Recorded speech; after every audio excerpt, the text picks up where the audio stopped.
Hey all, and welcome to another how-to video. So we're looking at Hikvision Intercom, and now I'm going to show you how to change the ringtones on our internal screen. Okay, so it comes by default a few different ones. So we click on settings, and at the top we have ringtone. So as you see here, we have a choice of three. So number one is a basic ring. Number two,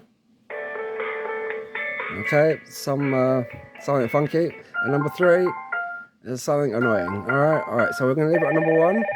That's how you change the ringtone, guys. Now, if you want to download new ringtones, you have to be using PC software, I'm afraid, guys, and you have to upload them via the PC. Now, I've done a whole video about how to do this, so I'm going to leave a link below if you want to upload your own ringtones, and you can literally make your own sounds and record them.